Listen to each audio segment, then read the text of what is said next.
Hey guys, it's Mr. Delpha here. I just wanted to say that I miss you, and this is going to be my first video for the S.T.A.R Power Hour. Um, really hope we can learn something, and I'm just glad that I still get to try to teach you guys something. So after you watch this video, if you can record yourself trying what you learned, post it in the comments section below. And if not, just say hi. Write a little something in the comment section. I really look forward to hearing from you, and hope you enjoy this. Thank you.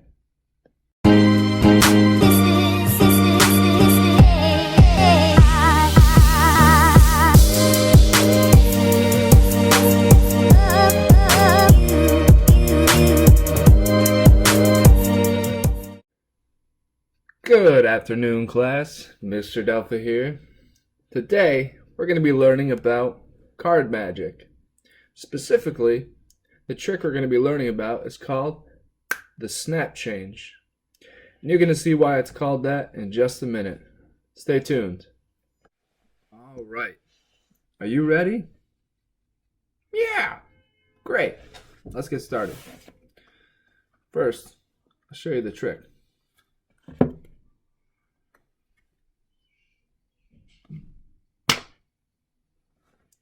The snap change. How did I do that? Let me show you. Starts with a deck of cards, or any types of cards, as long as you have two different kinds of cards. I'm using the king with two different colors, the red and the black. The next step, what you're going to do is you're going to place the cards flush together. Doesn't matter which one's first, as long as they are flush. And flush means none of the back edges show. Not like this, not like this. It looks like one card. After that, you want to create this pinching motion right here. Pointer finger, middle finger, and your thumb. Just like this. Whether you're left-handed or you're right-handed, doesn't matter. We all have different size hands. Whatever feels comfortable for the next step, whether left or the right. Because the next step, you're going to pinch the corner, just like this. So your pointer finger and your middle finger are on the front, and your thumb is on the back. This is how you hold it. Now, if you notice that my finger line is kind of tilted up a little bit, that'll help with the actual snap change itself.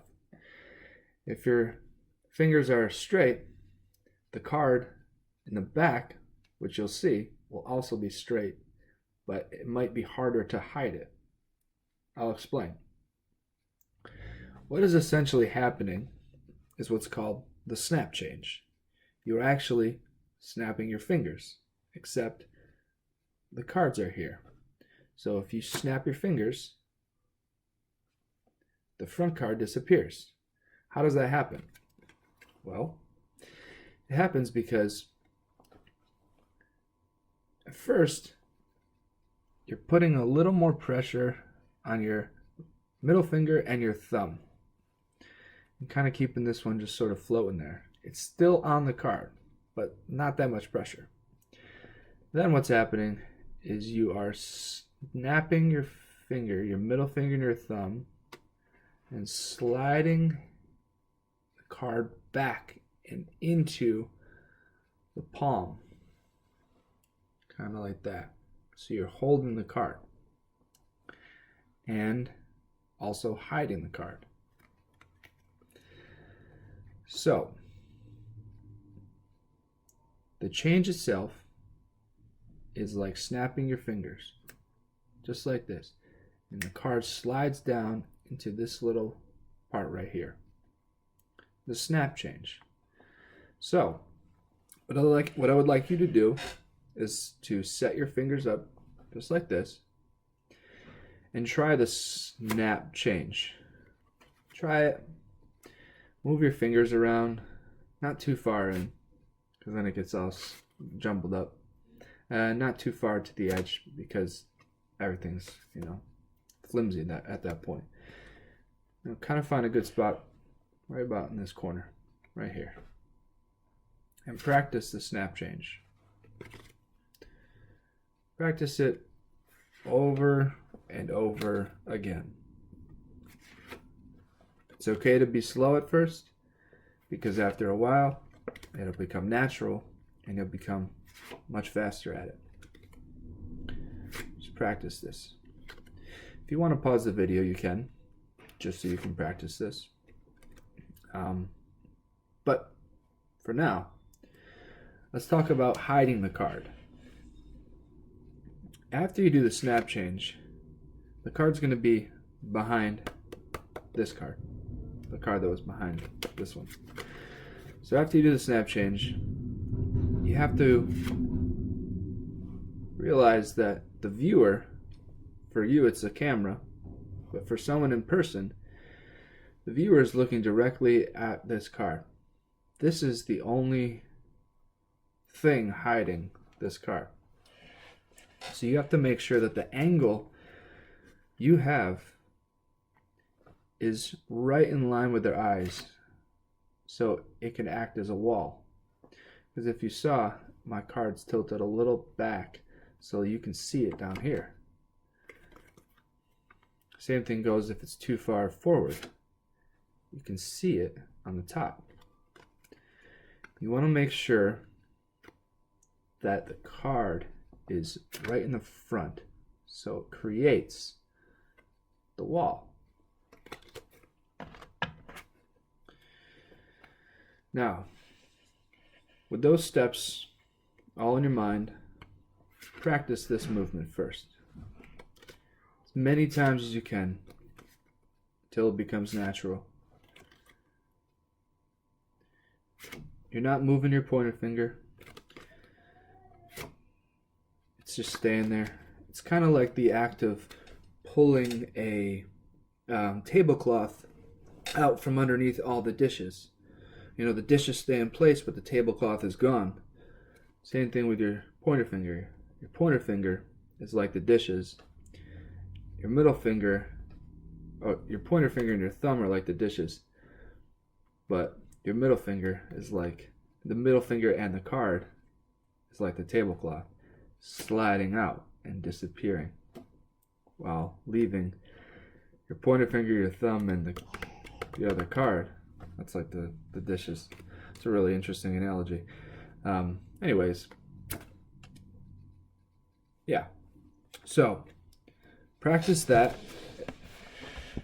as many times as you can. Once you get that down, then will come the special effects. The things that you do that make you unique as a magician. For instance, I had the cards already out of the deck. Now, if you had the two cards on top of the deck, and you were able to pull the cards off top of the deck, two of them at the same time, and then do the trick, that would look even more real. You know what I'm saying? You don't have to do that. You can start with them like this. It's fine. Or you can start with them, you know, in your pocket or something. Voila, you know, whatever works. The next part of the distraction and what makes it unique to you is how you do the act itself. Now, as you saw, sometimes I did this, sometimes I did this. So you can flip the back of the card. You can swipe your hand over it. You can even do what I think is a little dangerous because it kind of sometimes makes the card move. You can move the card forward. It's a little dangerous. Whatever you choose to do, that's your decision. In time, you'll figure out, you know, what works for you.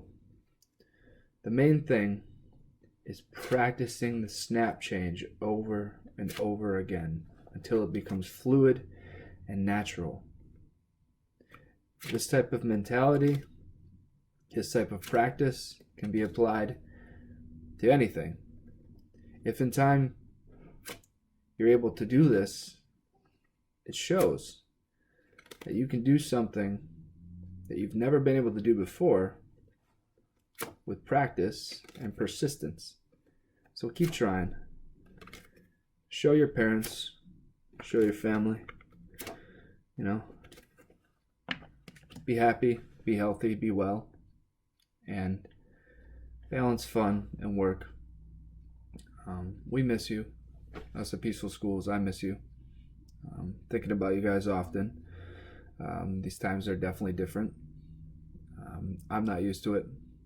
I can only imagine if that you guys aren't used to it as well. But we're doing this together, and we're going to get through it. So, until next time, have a good day, and be well.